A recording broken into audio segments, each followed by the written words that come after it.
Bismillahirrahmanirrahim. Assalamualaikum warahmatullahi wabarakatuh. Alhamdulillah, alhamdulillahillazi anzala sakinata fi qulubil mu'minin liyajdadu imanan ma'a imanihim. Asyhadu an la ilaha illallah wahdahu la syarika lah wa asyhadu anna Muhammadan abduhu wa rasuluhu la nabiyya ba'da. Allahumma salli ala sayyidina Muhammad wa ala alihi wa sahbihi wa man tabi'ahum bi ihsanin ila yaumiddin. Qala Allah ta'ala fil Qur'anil Karim, a'udzu billahi minasy syaithanir rajim. Bismillahirrahmanirrahim.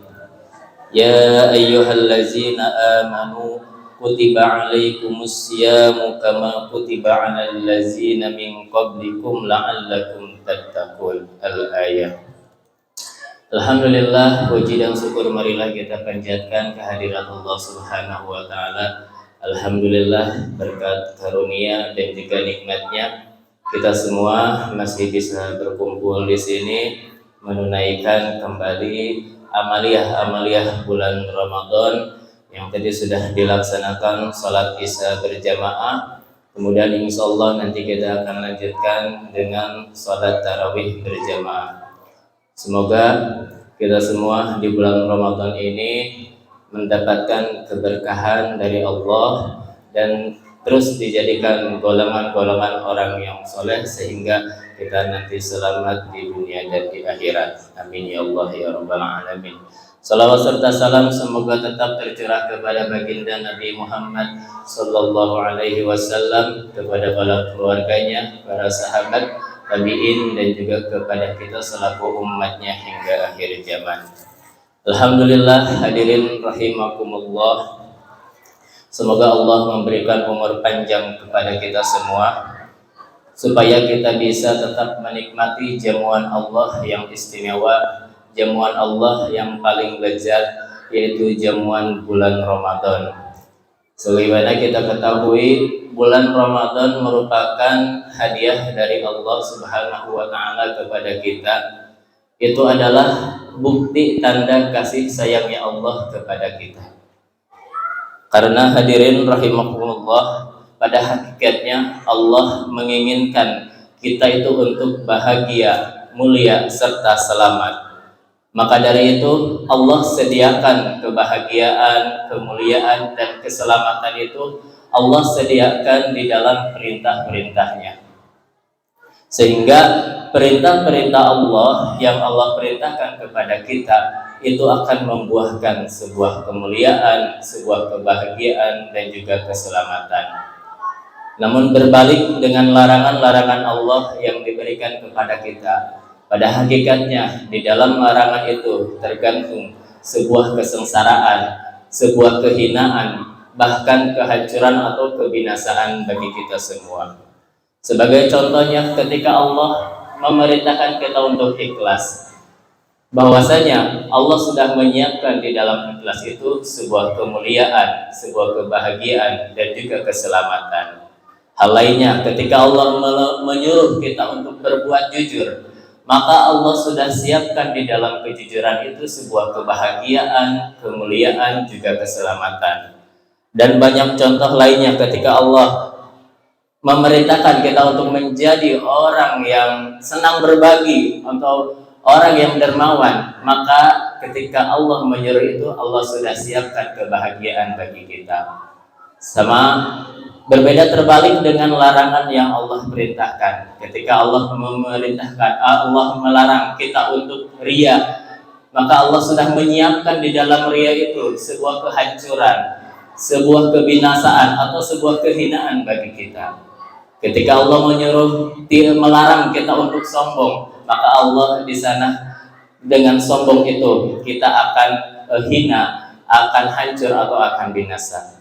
Maka dari itu hadirin kaum muslimin, berbahagialah ketika mendengar perintah Allah, ketika Allah memerintahkan kita untuk sholat melalui panggilannya, Allahu Akbar, Allahu Akbar, maka berbahagialah, bergembiralah, karena di dalam sholat itu Allah sudah siapkan kebahagiaan, kemuliaan, dan juga keselamatan. Sama halnya ketika Allah memerintahkan kita untuk berzakat, maka tunaikanlah zakat itu dengan baik. Penuhilah zakat itu dengan seksama, karena yakinlah di dalam zakat itu Allah sudah simpan kebahagiaan, kemuliaan, serta keselamatan. Hadirin rahimakumullah, pada intinya Ramadan ini kita isi dengan kegiatan-kegiatan amaliyah yang biasanya kita mengerjakan satu langkah, kita kerjakan 2 langkah atau 3 langkah. Karena sekali lagi hadirin semuanya, inti Ramadan adalah sekali lagi la'allakum tattaqun.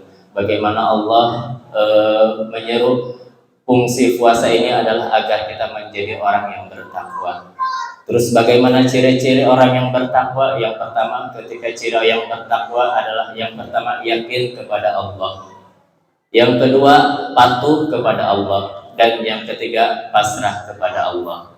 Jadi ketika orang mengatakan semakin bertakwa, maka harus bertambah pula keyakinannya dengan diiringi tingkat kepatuhan kita kepada Allah dan ketawakalan kita kepada Allah. Hadirin rahimakumullah, inti Ramadan yang kedua adalah saum. Jadi saum ini Allah perintahkan untuk kita semua, tidak lain adalah untuk mengendalikan diri, untuk menahan diri.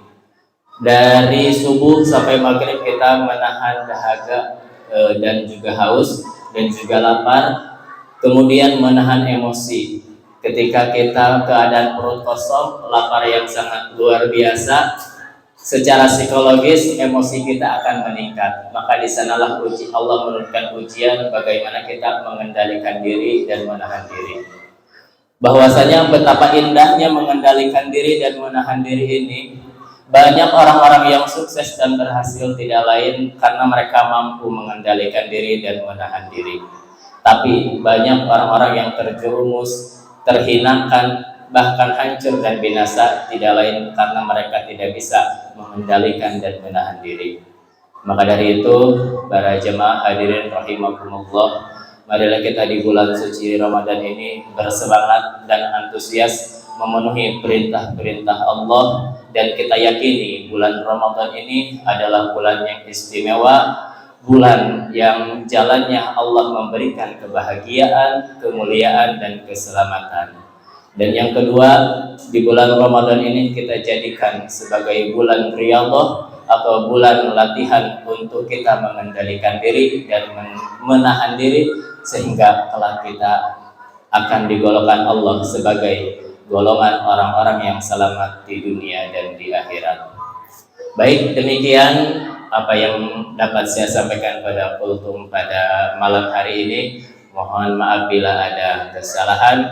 Ditutup dengan doa, Rabbana atina fid dunya hasanah wa fil akhirati hasanah wa qina adzabannar. Wassalamualaikum warahmatullahi wabarakatuh.